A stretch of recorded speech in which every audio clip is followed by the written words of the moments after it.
Haton. But for the visit today, it went very light. There were lots of laughs today as compared to the other days.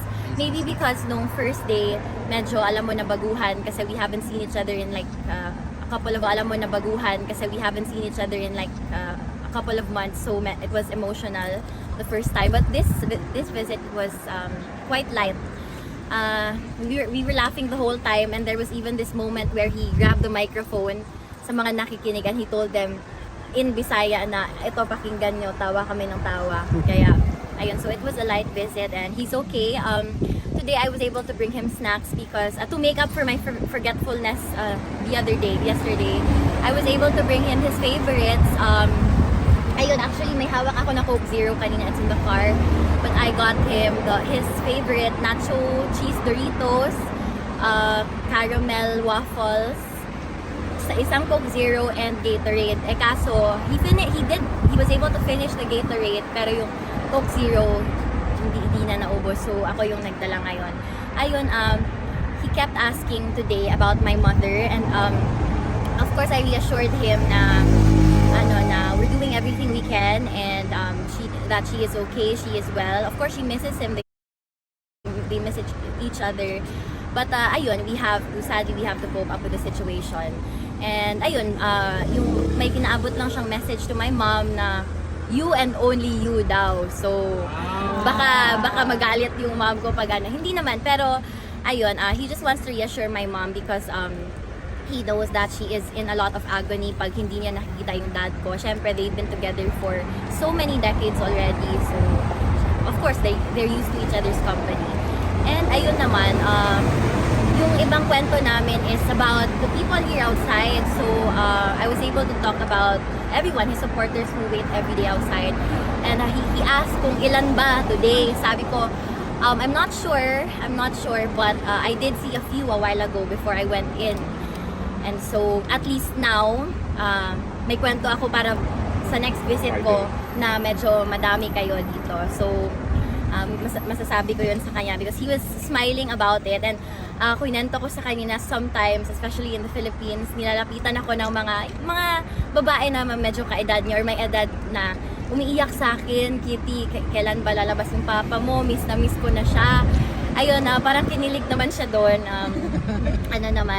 He was happy to hear it and he's happy to know that you're still showing up, you're still here to love and support and just be there through this very overwhelming and challenging journey of his. May napag-usapan kayo about current events in the Philippines?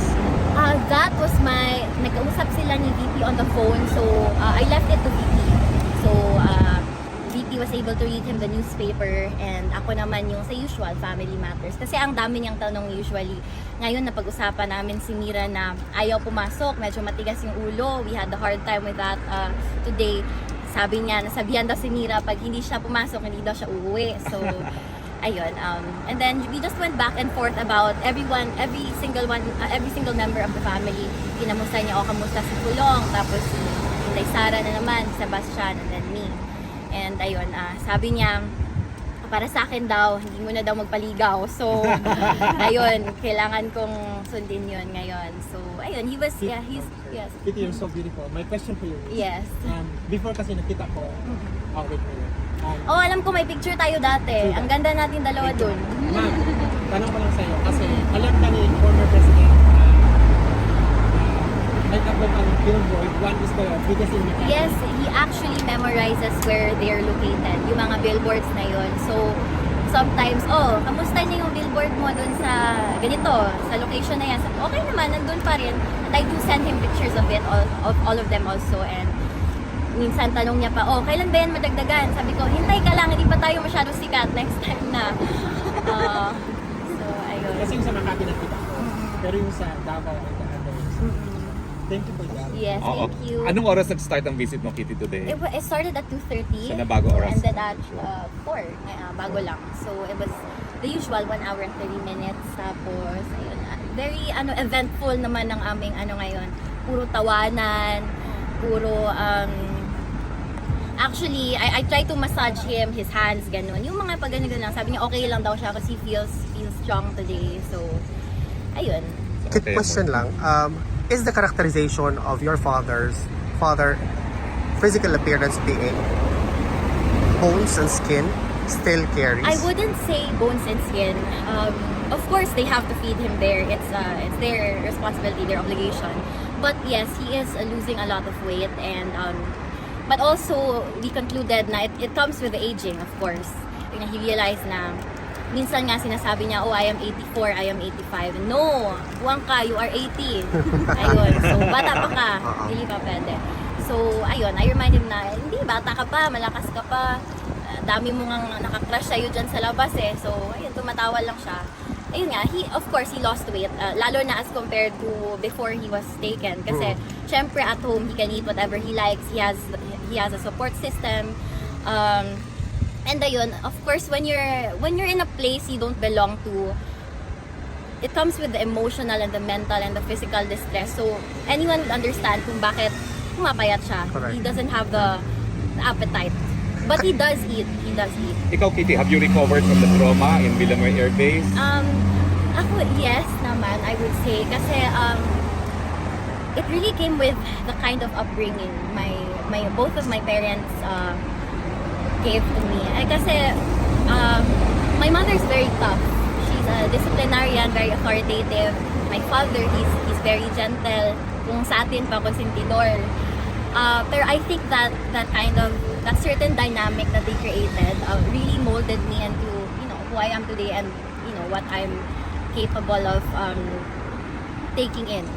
Just So, to follow, I am okay. Just to follow up on my previous question, Kitty, can you share to us the activities that your father is doing there, like walking perhaps, or what any other activities? Ito kasi siya, minsan ayaw magsabi ng totoo. So, sometimes I have to ask the guards inside. But as of what I've heard, there are times that he does walk around. Like I always remind him, uy, pag bilad dira sa init, kay para na sa imong muscles o sa imong bukog, kailangan maglakaw-lakaw ka, kailangan malihok yung imong lawas. So, sometimes, sundo niya, sometimes dili, he's a really stubborn guy. So, it really just depends on what his mood is for the day. He does walk around sometimes, he does read, sometimes he watches different channels sometimes, and he can't use the laptop because he isn't techie at all and he doesn't know how to use it. But, ayun, TV, lakad, and yun, talking to us, our calls. Just one last question. You mentioned before that he's looking out by the window, thinking if may tao pa ba sa labas. Can he see the people outside, or is it up? No, he can't. Okay, that's Parang alam mo kung muni-muni niya, correct. ganon. Okay. When parang, well, I think all of us naman in our solace sometimes we get too deep into our thinking. So just the same with him inside. Napapaisip siya palagi. He thinks of the family. He thinks of everyone, the supporters, and sometimes he would even joke around na, uy, ako din, I was looking by the window. Last night, I was talking to you. Did you hear?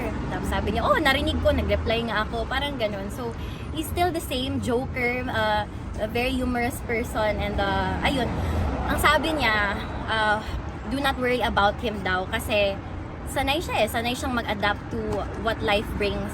He's used to dealing with whatever cards he's given. So, yan yung sabi niya. Thank you, Kit. Alam ko, gutom na siya. No? May question ka, go. Taga Davao, go. Yes, sir. Oo, sir. Any plan for 2028? Sino? Ikaw. Ako? Hindi, secret. Madami akong plano para sa sarili ko Ano, muna. revenge is not the right word. Sorry? But you will come. Yes, yes. Ayun, it's not my time yet, and both my parents, they know of my personal plans, and ayun, I don't want to make any premature announcements. So, ayun, I'm thinking of me muna. I still have a lot of improvement and a lot of growth to, That's in your mind. It's in your mind to defend Yes. your life. She hasn't Thank you. eaten, pero can we few minutes for pictures? Yes. Okay, ganito. Thank you, Kit. Yung Sino mga ako mariners masyado? na may deadline, nasasakay na, halina kayo. Bilis. Thank you, Kit.